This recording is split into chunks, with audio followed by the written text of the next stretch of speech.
눈 덮인 산 아래 고찰, 소나무 바람이 살랑이고 경전 소리가 은은하다. 자애로운 얼굴에 백발이면서도 어린 듯한 노승 한 분이 마당의 마른 우물 옆에 앉아 몇몇 젊은 제자들에게 예디를 들려주고 있다. 스조님, 젊었을 적에 천축에 유학하셨다 들었는데 용수 보살님의 가르침을 경청하신 적이 있으신가요? 젊은 승려가 두 손을 모으고 공경스럽게 물었다. 노승은 살짝 미소를 지으며 긴 수염을 쓰다듬으며 말했다. 나는 단지 듣기만 한 것이 아니라 그 아라냐 사원에서 여러 해 동안 배우기도 했단다. 다행히 용수 대사께서 수행의 길에서 가장 큰 장애물에 대해 강설하신 것을 들은 적이 있지. 대체 어떤 장애가 이렇게 많은 도를 구하는 이들을 막는가? 승려들의 눈에는 지식을 구하는 빛이 반짝이고 있다. 원각경에 이르기를 모든 중생은 무시로부터 여러 가지 은혜와 탐욕을 가지고 있으므로 윤회가 있다고 하였다. 노승의 눈빛이 깊어졌다. 두 번째로 용수보살은 수행길에서 가장 큰 세 가지 장애물은 안음, 눈에 대한 탐욕, 심음, 마음에 대한 탐욕, 의음, 의식에 대한 탐욕이라고 지적하셨다. 눈으로 색상, 형상을 보고 번뇌에 물들며 마음은 생각을 따라 집착을 일으키고 의식은 빠져나오지 못하고 몰입한다. 이 3장은 마치 세 개의 우뚝 솟은 높은 산과 같아 중생이 해탈로 나아가는 길을 막는다. 노승은 일생을 이야기하며 용수보살 역시 젊었을 때 이 3장에 시달렸으나 인연이 맞아 한 가지 극복법을 얻었다고 한다. 수천 년 동안 수많은 수행자들이 장애를 극복하도록 도와왔다. 오늘은 여러분께 이 특별한 이야기를 들려드리겠습니다. 서기 2세기 인도에서는 불법이 융성하였으나 세태는 이미 하락세에 접어들기 시작하였다. 한 젊은 브라만 자제가 떠들썩한 시장을 헤매고 있다.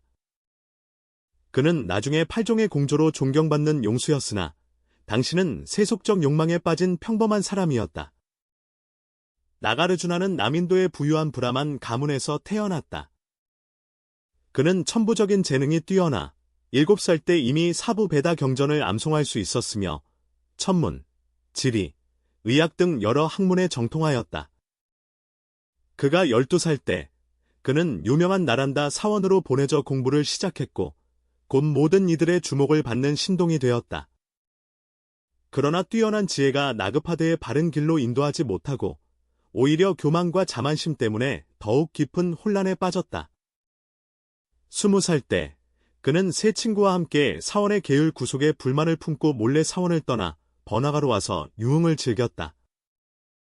나가르주나가 저쪽을 바라보니 한 사람이 거리 모퉁이에 있는 무의를 가리키며 눈 속에 색다른 빛을 반짝이고 있었다.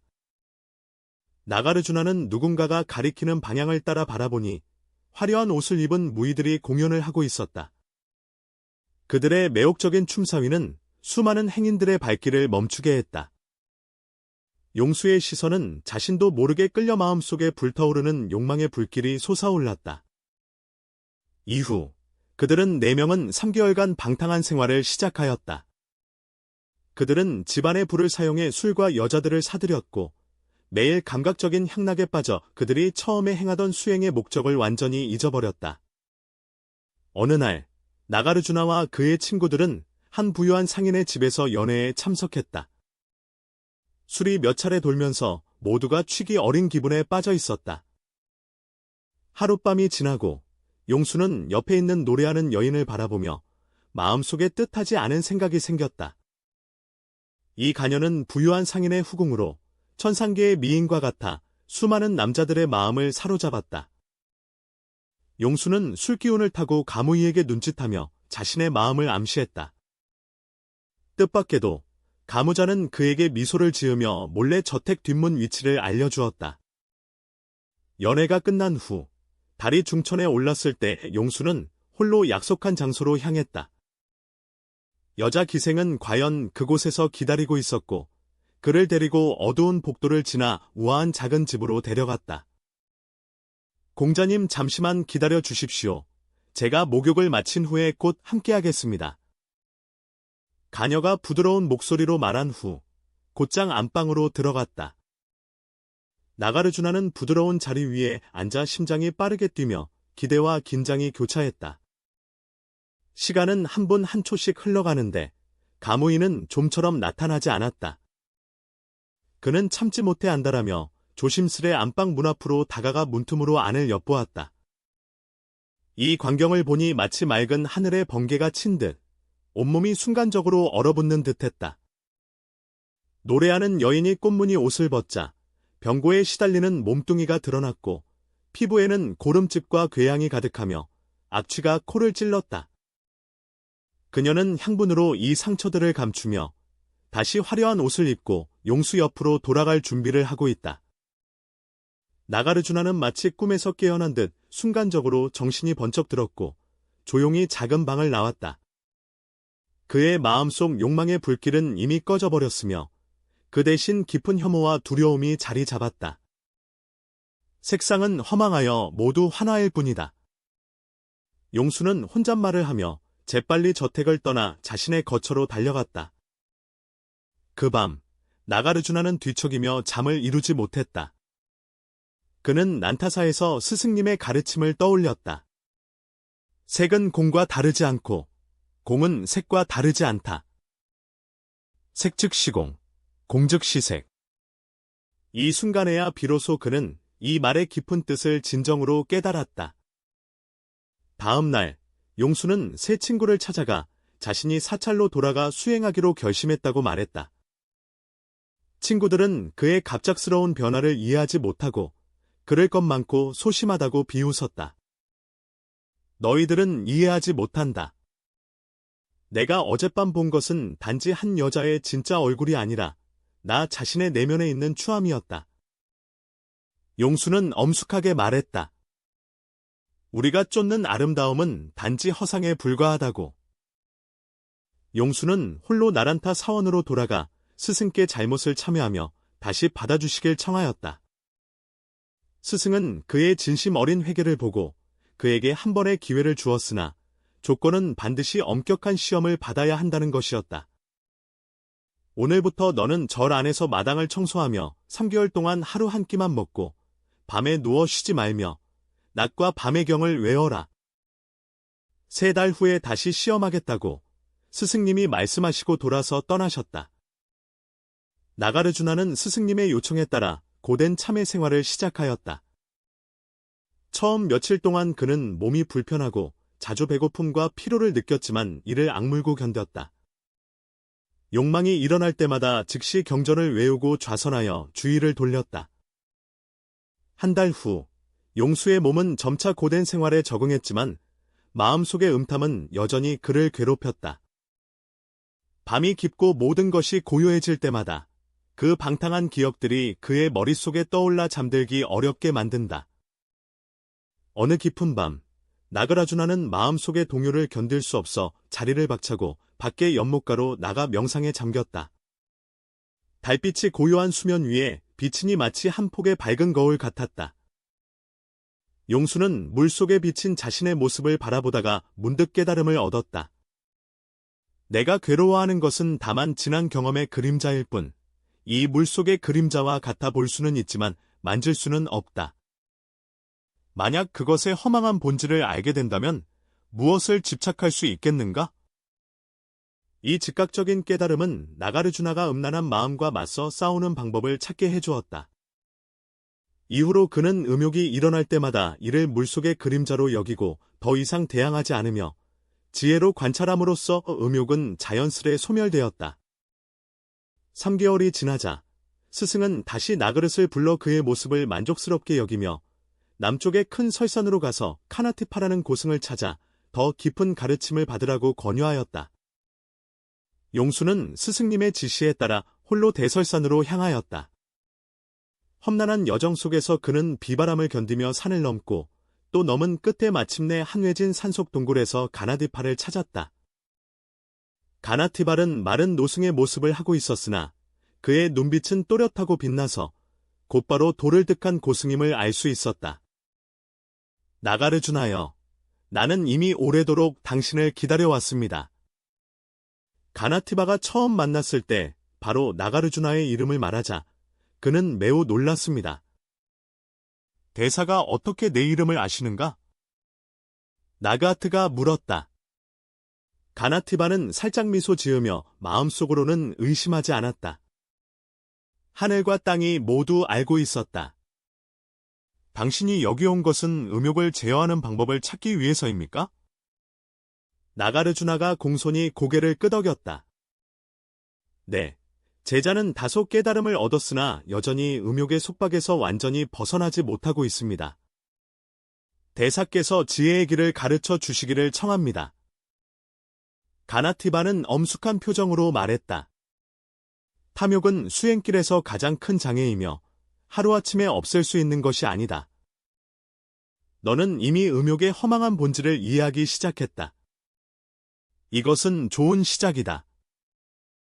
이제부터 나는 너에게 더 깊은 수행 방법을 전수할 것이다. 그러나 너는 반드시 평생 일을 지키겠다고 서약해야 하며 결코 어기지 말아야 한다. 용수는 엄숙히 맹세했다. 제자는 평생 스승의 가르침을 따르며 절대 어기지 않을 것을 서약한다. 가나티바는 만족스럽게 고개를 끄덕이며 비법을 전하기 시작했다.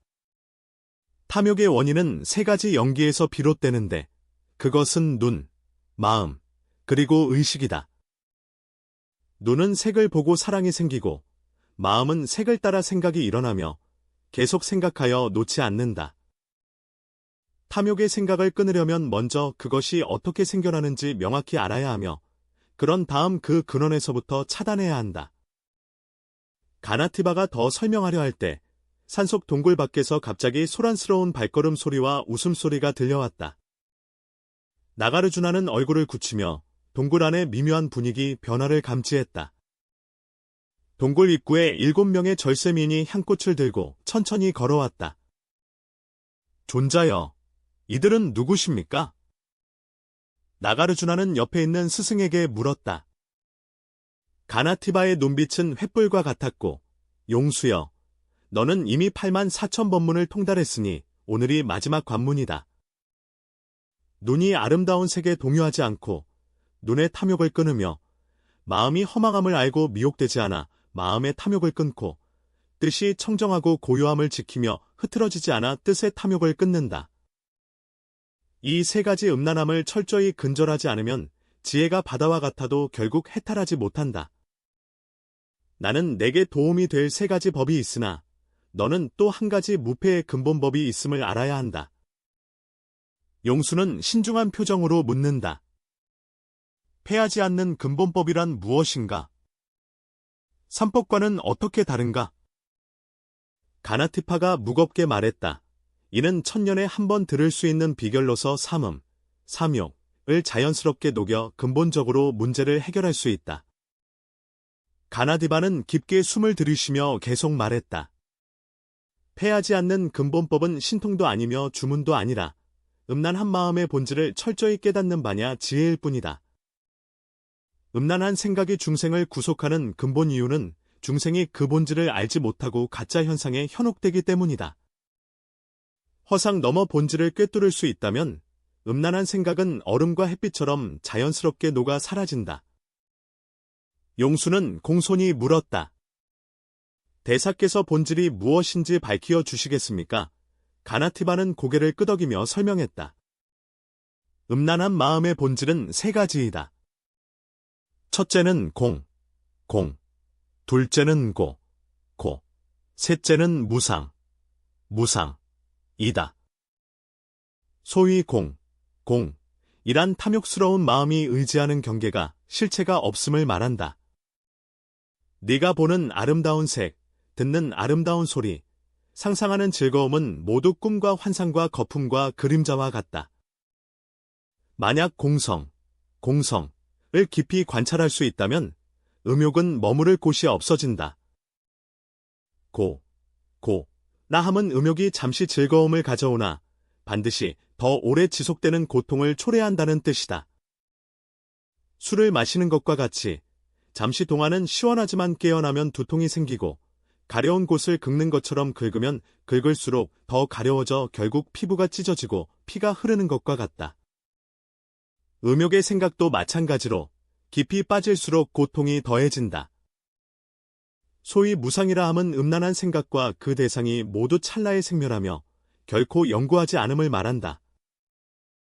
오늘 매혹된 얼굴은 내일이면 곧 쇠퇴할 수 있으며 이 순간 뜨거운 욕망은 순식간에 혐오로 바뀔 수 있다. 만약 무상을 깊이 관찰할 수 있다면 일시적인 환상에 속지 않을 것이다. 동굴 안에 있던 미녀 무리는 갑자기 사라졌는데 그것은 모두 가나티바의 화연으로 용수의 정력을 시험하기 위해 만들어진 것이었다. 지금부터 내가 너에게 3가지 대비밀법을 전하리니 그것은 각각 대치 아닌, 시민, 의인이다.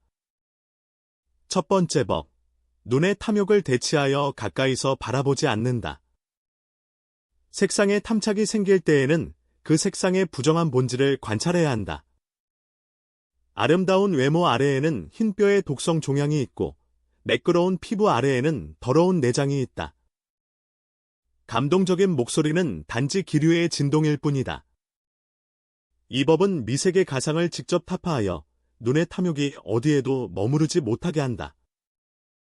제2법, 마음의 방종을 대치하는 수행으로서 수식관이다. 마음이 외부 경계에 따라 파동을 일으킬 때에는 숨결로 돌아가서 호흡의 들고남에 집중해야 한다. 출수입식, 다시 수출식, 1에서 10까지 주기적으로 반복된다. 이 법은 번뇌로 들끓는 마음을 안정시키며 마음의 탐욕이 틈타지 못하게 한다. 세 번째 법, 의념, 의음을 대치하는 법. 실상관. 의식이 음욕에 빠져 헤어나오지 못할 때에는 생각의 본질을 직접 바라보아야 하며 쫓지도 않고 거부하지도 말고 단지 그 생멸을 알아차려야 한다. 생각은 구름과 같아 스스로 오고 가며 마음은 밝은 거울과 같았때 묻지도 깨끗하지도 않다. 이 법은 의념의 동기를 잃게 하여 자연스럽게 사라지게 한다. 용수는 공경이 이 3가지 법을 기록하였지만 그의 마음속에는 여전히 의문이 있었다. 대사가 전하는 3가지 법은 매우 정묘하였다. 그러나 방금 말씀하신 불패의 길에는 또 다른 깊은 의미가 있는 것 같습니다. 가나티파도 깊고 길게 웃으며 총명하였다. 3법은 비록 묘하지만 여전히 대치하는 방법에 속하며 대립과 제어가 있으므로 이원성을 벗어나지 못한다. 진정으로 패하지 않는 길은 대립을 초월한 중도의 지혜에 있다. 소위 패하지 않는 도리란 간단히 말에 싸우지 않고 적의 병력을 굴복시키는 것이며 음탕한 생각과 정면으로 대치하지 않고 억지로 억누르지도 않으며 방종하거나 순응하지도 않고 평등한 마음으로 있는 그대로 살피는 것이다. 욕망을 미워하지도 집착하지도 않고 그 본래의 모습을 있는 그대로 알고 있을 때 욕망은 존재의 기반을 잃어 자연스럽게 사라지게 된다. 이는 마치 햇빛이 얼음덩이에 비추는 것과 같아 아무런 저항도 필요 없으며 얼음은 자연스럽게 녹아 물이 된다. 마찬가지로 반야 지혜의 햇빛이 비추면 음욕이라는 얼음덩어리는 자연스럽게 맑은 지혜의 물로 녹아내린다. 나가르주나는 깊이 명상한 끝에 갑자기 환히 깨달음을 얻었다. 대사가 말하기를 궁극적으로 말하자면 근본적으로 다스려야 할 음란한 생각도 없고 음란한 생각을 다스릴 수 있는 나도 없다. 모든 것은 연기이고 성공이다. 가나티바의 고개 끄덕임이 바로 그러하였다. 당신은 이미 패하지 않는 도의 핵심을 깨달았으며 모든 법은 공이며 음란한 생각은 이미 공하다. 이러한 공성의 지혜에 머무를 수 있을 때 음욕은 일어날 수 없으며 이는 대처하는 것이 아니라 완전한 초월이다. 그러나 이 경지는 단번에 이루어지는 것이 아니며 초보자와 중급 수행자에게는 먼저 내가 전하는 3가지 법을 잘 활용하여 마음을 집중하고 안정시킨 후 점차 이 불패의 도의 묘용을 체험해야 한다. 용수께서 공손히 말씀하셨다. 제자도 이해하였습니다. 스승님, 일상생활에서 또 주의해야 할 점이 있습니까? 가나티바는 덧붙여 말하였다. 일상생활 중에는 다음 몇 가지 점도 주의해야 한다. 첫째는 음란한 말을 멀리하고 음탕한 장소에 가지 않으며 음란한 것을 보지 않는 것이다. 오히려 홀로 있을 때 더욱 신중해야 하며 사악한 생각이 틈타 들어오지 않도록 경계해야 한다. 둘째는 선행을 부지런히 닦아 정념으로 마음을 가득 채워 사악한 생각이 틈을 타지 못하게 하는 것이며, 넷째는 나태를 억제할 때 항상 덕이 있는 사람과 가까이 하여 바른 기운으로 사기를 누르는 것이다. 또한 음란한 생각은 다음과 같은 경우에 쉽게 일어날 수 있다. 피곤할 때, 한가할 때, 배부를 때, 잠자기 전후, 기쁠 때나 슬플 때. 이러한 법칙을 알면 미리 예방할 수 있어 음욕이 일어날 틈을 주지 않는다. 가나티바는 오래된 경전을 나루슈에게 전하였다. 너는 총명하고 깨달음의 성취가 높으니 더욱 심도 있게 불법의 공성이론을 연구하여 지혜의 힘으로 모든 집착을 깨뜨려야 한다. 이것은 중괄론의 산스크리트 원고입니다. 가져가서 연구하고 이 기초 위에 자신만의 사상체계를 발전시키십시오. 나가르주나, 너는 장래의 위대한 대사가 되어 중관정법을 널리 펴고 중생의 번뇌를 풀어줄 것이다. 하지만 기억하라. 아무리 학문이 높고 도행이 깊어도 오늘 배운 읍념을 물리치는 법을 잊어서는 안 된다. 이것이 모든 수행의 기초이기 때문이다. 이후 나가르주나는 대설산 아래에서 은둔하며 수행하면서 중관론을 연구하였고, 이를 바탕으로 자신의 중관학설을 창시하였다. 그는 가나티바가 전수한 삼법과 불패의 도를 자신의 수행체계에 융합하여 스스로는 음욕의 속박에서 완전히 해탈하였을 뿐만 아니라 이러한 방법들을 자신의 저서에 기록하여 후세에 전하였다.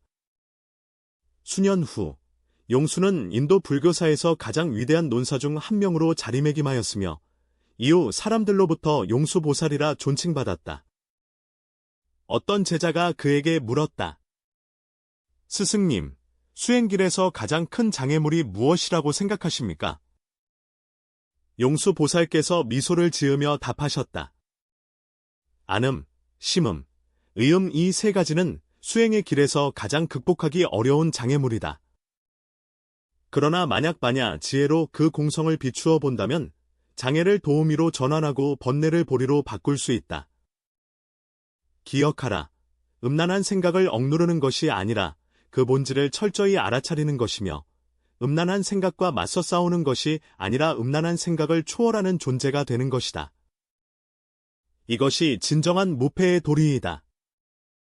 노승이 이 이야기를 마치자 마당에는 고요함이 흘렀고 모든 제자들은 깊은 사색에 잠겼다. 오랜 시간이 지나 한 젊은 승려가 입을 열어 물었다. 스승님, 용수보살께서 말씀하신 삼독의 장벽은 우리 현대인에게도 현실적인 의미가 있을까요? 늙은 스님은 고개를 끄덕이며 말했다. 물론 있습니다. 나가르주나 보살의 가르침은 시공을 초월하여 오늘날까지도 유용하다. 현대 사회에서 안음, 심음, 의음, 이 세 장은 단지 표현 형식이 다를 뿐 본질은 변하지 않는다. 안음은 오늘날에는 다양한 미색에 몰두하는 것으로 나타날 수 있으며, 심음은 내면에서 끊임없이 신선한 자극을 추구하며 감각적 쾌락을 그치지 않고 탐하는 것을 의미한다. 의음은 사상 속에 각종 환상과 욕망이 가득 차 있어 안정되지 못함을 뜻한다. 다른 승려가 물었다. 스승님, 우리는 일상생활에서 어떻게 용수보살의 가르침을 실천할 수 있습니까? 노승이 자애롭게 웃으며 말했다. 아주 좋은 질문입니다. 일상생활에서 이렇게 실천할 수 있다. 눈의 탐욕을 마주할 때 부정관을 수행하여 겉모습 뒤에 숨겨진 진실을 꿰뚫어 본다.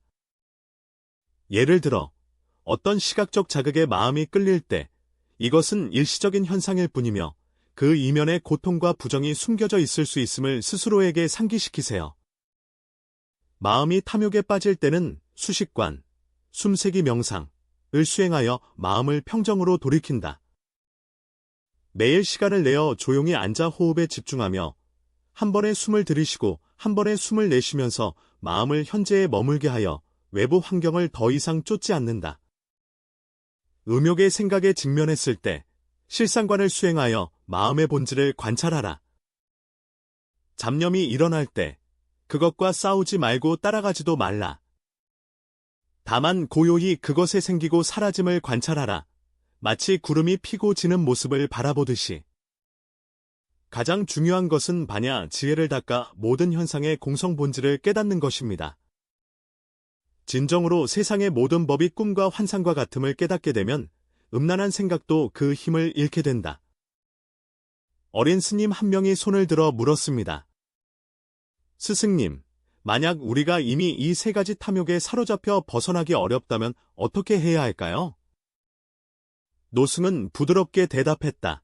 걱정할 필요 없으며 자책할 필요도 없다. 모든 수행자는 이러한 시련을 겪게 되며 가장 중요한 것은 포기하지 않고 낙담하지 않는 것입니다. 다음에 몇 가지 점에서 시작할 수 있습니다. 우선, 이것이 정상적인 과정임을 인식하고 이로 인해 자기 비하나 수치심을 느끼지 마십시오. 둘째, 선지식의 도움과 지도를 구하고 혼자서 어려움에 맞서지 마라. 다시 말해, 차근차근 진행하며 급히 성취하려 하지 마라. 수행은 거스르는 물살을 헤치고 배를 젓는 것과 같아 나아가지 않으면 뒤로 물러난다. 그러나 한결같이 꾸준히 하면 반드시 성과가 있다. 마지막으로 용수보살의 무패의 길은 음욕을 대적하는 것이 아니라 음욕을 초월하는 것임을 기억하라. 지혜의 눈으로 그것의 본질을 꿰뚫어 보면 자연히 그 힘은 사라진다. 석양이 서쪽으로 지고 노승의 강설이 끝에 다다르자 그는 주위를 둘러보며 제자들에게 진심 어린 목소리로 말했다. 아이들아, 용수보살의 이야기는 우리에게 수행의 길에서 장애물이 적이 아니라 스승임을 알려준다. 이러한 장애물을 극복함으로써 우리는 진정한 지혜와 해탈을 얻을 수 있습니다. 언음, 심음, 의음 이 세 가지 큰 장애는 겉보기에는 두려워 보이지만 실상은 우리가 자아를 인식하고 마음의 성품을 향상시키는 가장 좋은 조력자이다. 기억하라. 수행은 완벽한 사람이 되기 위함이 아니라 자신의 본래 모습을 똑바로 보기 위함이다. 자신의 불완전함을 받아들이고 지혜로 그것을 변화시킬 때 이미 해탈의 길에 들어선 것이다. 나가르주나 보살의 지혜의 빛이 여러분의 수행의 길을 밝히길 바라며 여러분 모두가 3장을 뛰어넘어 지혜와 자비의 저편에 도달하길 기원합니다. 어스름 속에서 승려들은 스승에게 감사 인사를 드리고 각자 선방으로 돌아가 수행을 계속했다. 그들은 방금 들은 것이 단지 오래된 이야기가 아니라 앞으로의 길을 인도하는 밝은 등불임을 깨달았다. 이 소란스러운 세상 속에서 용수보살의 지혜는 여전히 묵묵히 전해지며 수많은 욕망에 괴로워하는 이들이 내면의 평화와 자유를 찾도록 돕고 있다. 늙은 승려가 말했듯이 수행길에서 만나는 장애물은 결코 이겨야 할 적이 아니라 초월해야 할 스승이다. 우리는 지혜로운 눈으로 욕망의 본질을 꿰뚫어 볼 때 번뇌를 보리로 전환하여 진정한 해탈을 얻을 수 있다.